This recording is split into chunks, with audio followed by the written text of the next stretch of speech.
Hello students, आज जो हमारा चैप्टर है वो 11th क्लास का है, लता मंगेशकर, जो कुमार गंधर्व द्वारा लिखा गया है। और इस चैप्टर में कुमार गंधर्व ने लता मंगेशकर के संगीत की विशेषताओं का वर्णन किया है या जिक्र किया है। चलिए स्टार्ट करते हैं। फर्स्ट क्वेश्चन है, उस बीमारी में एक दिन मैंने सहज ही रेडियो लगाया और अचानक एक अद्वितीय स्वर मेरे कानों में पड़ा। स्वर सुनते ही मैंने अनुभव किया कि यह स्वर कुछ विशेष है, रोज का नहीं। उपर्युक्त कथन किसका है? नूरजहां का, विलायत खां का, कुमार गंधर्व का या लता मंगेशकर का? तो ये जो विशेष कथन था ये कुमार गंधर्व द्वारा कहा गया है और लता मंगेशकर के लिए कहा गया है। ओके, सेकंड क्वेश्चन है, प्रस्तुत लेख किस गायिका के संदर्भ में है या संबंध में है? किसके स्वर को लेखक ने विशेष बताया है? तो इसमें क्वेश्चन आपका ऐसे भी आ सकता है कि लता मंगेशकर पाठ में किसके बारे में कहा गया है? तो लता मंगेशकर के स्वरों के बारे में ही कहा गया है। आंसर होगा ग। और इसमें जो नूरजहां है उससे उन्होंने इस लता मंगेशकर की कंपैरिजन भी किया है। चलिए नेक्स्ट क्वेश्चन है, प्रश्न नंबर 3 है हमारा, डैश की अजब गायकी का दूसरा स्वरूप लिए उन्हीं की बेटी को कोमल आवाज में सुनने का अनुभव हुआ। उचित विकल्प से रिक्त स्थान की पूर्ति कीजिए। हृदयनाथ मंगेशकर या फिर दीनानाथ मंगेशकर, लता मंगेशकर, कुमार गंधर्व? तो इसका आंसर होगा दीनानाथ मंगेशकर, जो कि उनके पिताजी थे। नेक्स्ट क्वेश्चन है, विलायत खां किस वाद्य यंत्र के वादक के क्षेत्र में अपने पिता की तुलना में बहुत आगे निकल गए? तबला वादक, बांसुरी वादक, सितार वादक या ढोलक वादन? तो इसका आंसर होगा आपका सितार वादन। आंसर होगा सा। नेक्स्ट क्वेश्चन है, लता की पहले प्रसिद्ध गायिका डैश का चित्रपट संगीत में अपना जमाना था, परंतु लता उससे आगे निकल गई। नूरजहां, आशा, श्रेया घोषाल या उपर्युक्त तीनों? तो जिससे निकली थी, जस्ट मैंने स्टार्टिंग में ही आपको बता दिया था कि नूरजहां से इनका कंपैरिजन किया गया था, तो उससे भी आगे निकल गई थी। आंसर होगा नूरजहां। नेक्स्ट क्वेश्चन है, लता के कारण डैश संगीत को विलक्षण लोकप्रियता प्राप्त हुई है। यही नहीं, लोगों का डैश संगीत की ओर देखने का दृष्टिकोण भी एकदम बदला है। सही युग्म का विकल्प करें। तो शास्त्रीय संगीत, चित्रपट संगीत, यह चित्रपट संगीत शास्त्रीय संगीत, लोक संगीत या शास्त्रीय संगीत, चित्रपट संगीत या लोक संगीत? तो लोक संगीत का तो इसमें जिक्र ही नहीं हुआ है, शास्त्रीय संगीत और चित्रपट संगीत का ही इसमें बताया गया, जिक्र हुआ है। तो हम पहले इसको मैच करके देख लेते हैं। देखो, लता मंगेशकर के कारण डैश संगीत को विलक्षण लोकप्रियता मिली है। तो लता मंगेशकर किस में आगे बढ़ी थी? चित्रपट संगीत में, शास्त्रीय संगीत में नहीं। तो सबसे पहले तो आएगा इसमें चित्रपट संगीत। तो चित्रपट पहले इसी में आया है।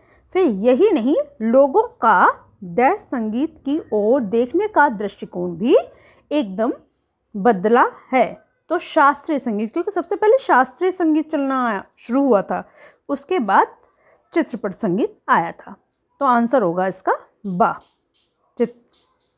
नेक्स्ट क्वेश्चन है, आजकल घरों में सुनाई देने वाले बच्चों के गाने में बड़ा अंतर हो गया है। आजकल के नन्हे मुन्ने भी स्वर में गुनगुनाते हैं। कारण? लता इस जादू का कारण है। कथन सही व गलत, कारण गलत है। कथन गलत व कारण सही है। कथन व कारण दोनों सही हैं। कथन व कारण दोनों गलत हैं।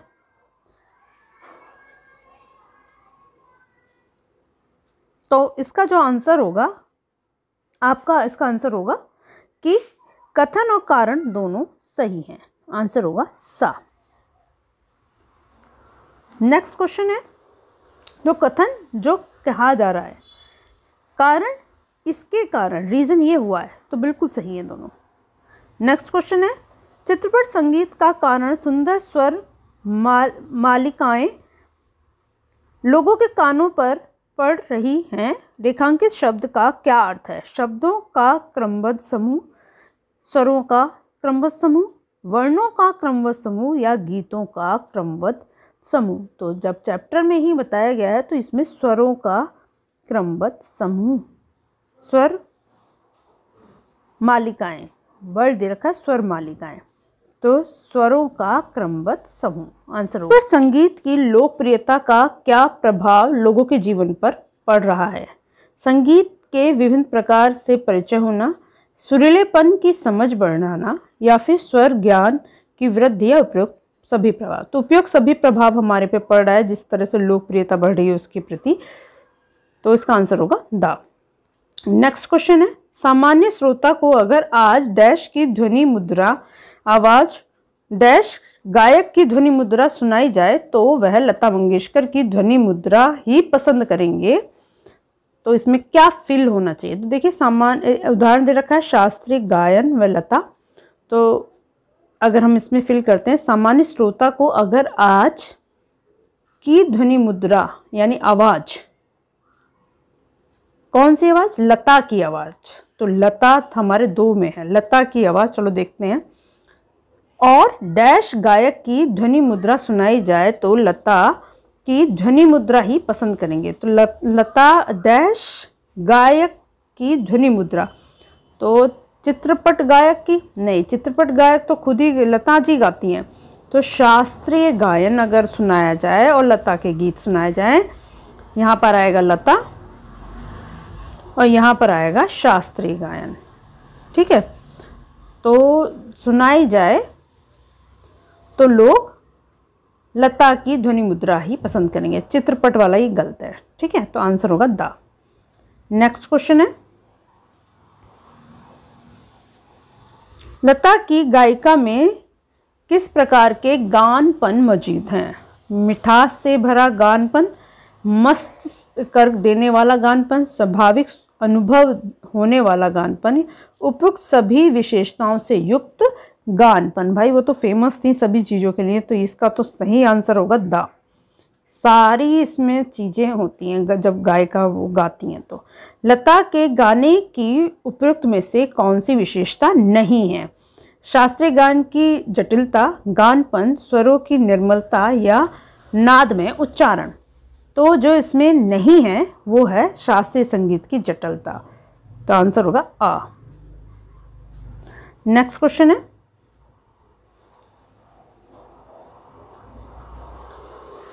गीत के किन्हीं दो शब्दों का अंतर स्वर के आलाप द्वारा बड़ी सुंदर रीति से भरना और दो शब्दों के विलीन होते होते एक दूसरे से मिल जाने को क्या कहते हैं? गान पर स्वरों की निर्मलता, स्वर लिपि या नाद में उच्चारण। तो इसका तुम ध्यान रखना, उसे कहते हैं नाद में उच्चारण। तो परिभाषा को उसको ध्यान रखना है, गीत के अगर दो शब्दों के अंतर स्वर आलाप द्वारा एक सुंदर रीति से भरना और दो शब्दों के विलीन होते होते एक दूसरे में मिल जाना नाद में उच्चारण कहलाता है। तो यहाँ ये इम्पोर्टेंट क्वेश्चन भी है, तो ध्यान रखना इसका। नेक्स्ट क्वेश्चन है, गाने का ऐसा अंदाज जो एक आम आदमी को भी भाव विभोर कर दे उसे क्या कहा जाता है? गानपन, स्वरों की निर्मलता, स्वर लिपि या नाद में उच्चारण। तो उसे कहते हैं गानपन। आंसर होगा इसका आ, गानपन। नेक्स्ट क्वेश्चन है, लता के गाने में कौन सा रस विशेष प्रभावशाली रीति से व्यक्त होता है? शांत, करुण रस या स्वर लिपि या नाद में उच्चारण। तो जो लता का विशेषता जो है वो है करुण रस।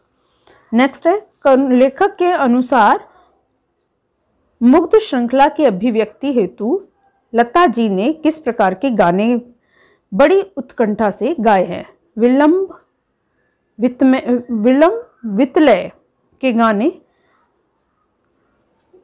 मध्यम लय के गाने, या द्रुत लय के गाने, या मध्य और द्रुत लय के गाने। तो उन्होंने जो सबसे तन्मयता से जो उन्होंने गाए हैं वो होंगे मध्य व द्रुत लय के गाने। ये गानों के तरीके की विशेषता है।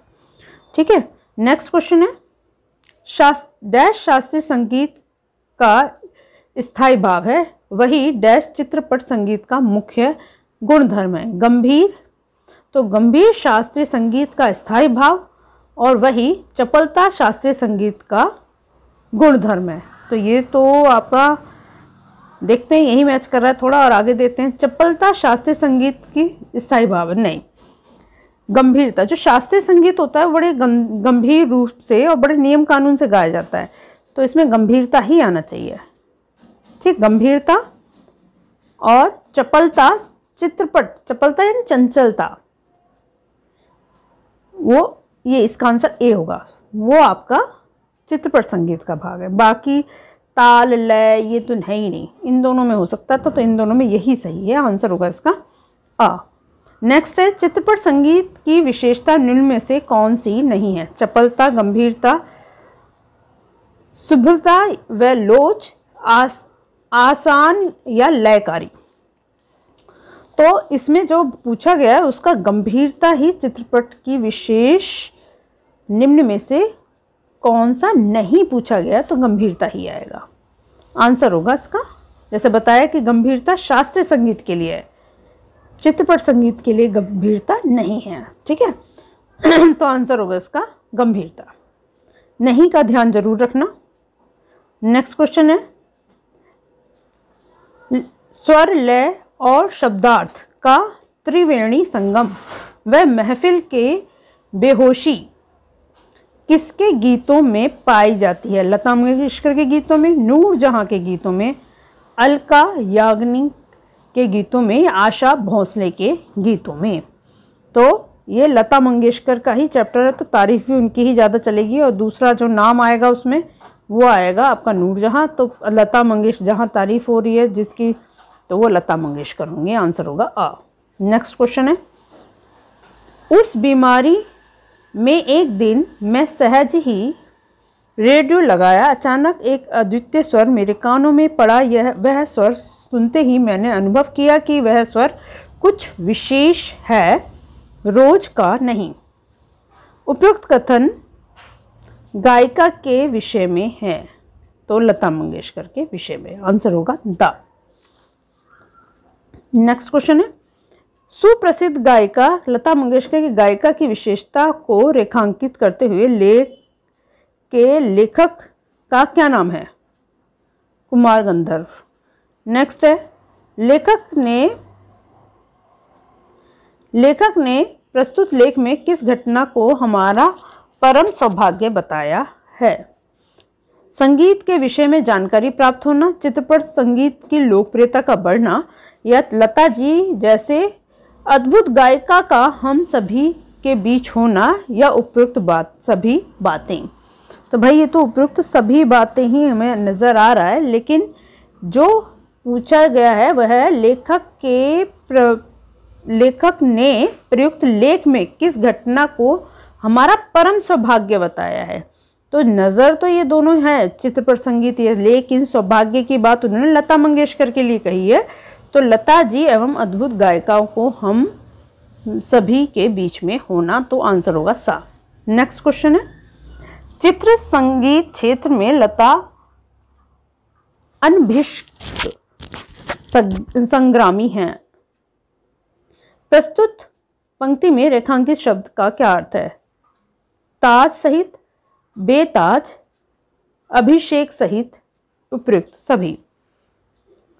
तो इसमें जो आंसर होगा वो है अभिषेक सहित, आंसर होगा सा। नहीं, अभिषेक सहित तो नहीं होना चाहिए बेटा, अब अनभिष्कित, अनभिष्ट मतलब होता है जिसकी कोई तुलना ना की जा सके, तो ये इसका आंसर नहीं होगा, आंसर होगा बेता। बेताज मतलब बेताज बादशाह बोल देते हैं, जो वर्ड यूज़ किया जाता है, तो बेताज। अभिषेक सहित तो नहीं होगा, यही आंसर होगा। ओके, बेताज, जिसकी कोई तुलना ना की जा सके।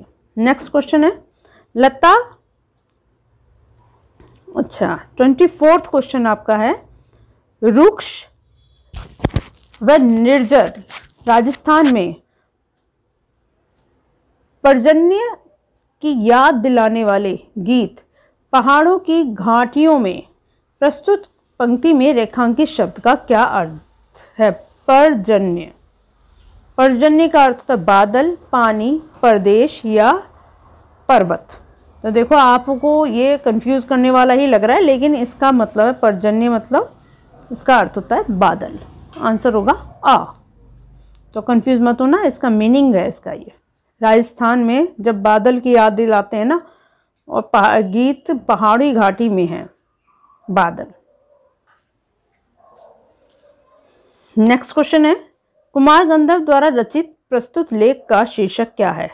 गायिकाओं में प्रसिद्ध लता मंगेशकर, गायिकाओं में बेजोड़ लता मंगेशकर, या भारतीय गायिकाओं में बेजोड़ लता मंगेशकर। तो उनको भारतीय वर्ड इसलिए यूज किया, भारत की रहने वाली है, और सब बेजोड़, जिसकी कोई तुलना ना कर सके, तो यही इसका है। और ध्यान से इस पार्ट को पढ़ लेना, ठीक है। कंफ्यूजन वाला कर रखा है इन्होंने, गायिका भारतीय नहीं जोड़ा है, तो उससे ऐसा लग रहा है कि क्या है ना। तो भारतीय गायिकाओं में बेजोड़ लता मंगेशकर। चित्रपट संगीत में लोगों के कान बिगाड़ दिए हैं क्योंकि लोग सुरीलापन, क्योंकि लोगों को सुरीलेपन की समझ हो रही है, तरह तरह के लय सुनाई दे रहे हैं, आम आदमी के लय की सूक्ष्मता को समझ सक रहा है, या उपयुक्त सभी। तो बिल्कुल ये उपयुक्त सभी, पहले भी शायद आंसर क्वेश्चन आ चुका है, तो उपयुक्त सभी इसका आंसर होगा। ये सारी समझ उनको हो रही है। लेखक ने लता गायिका की किन विशेषताओं को उजागर किया है? लता सुरीलेपन को या शास्त्रीय शुद्धता को, नाद में उच्चारण को, या उपयुक्त सभी? तो उपयुक्त सभी। और ध्यान रखना, अगर उपयुक्त सभी आता है तो शब्द पहले उनको ध्यान से देखो, तभी उसका आंसर दो, ठीक है, क्योंकि उपयुक्त सभी में वो तीनों टॉपिक अधिकतर होते हैं। चलिए, अच्छा, तो आपका ये चैप्टर के एमसीक्यू यहीं पे फिनिश हो जाते हैं, ख़त्म हो जाते हैं। नेक्स्ट चैप्टर हम नेक्स्ट वीडियो में लेके आएंगे। आज के लिए बस इतना ही। चैनल को लाइक करो, शेयर करो, सब्सक्राइब जरूर कर लो, जिससे कि आने वाली वीडियो का नोटिफिकेशन सबसे पहले आपके पास पहुंच सके।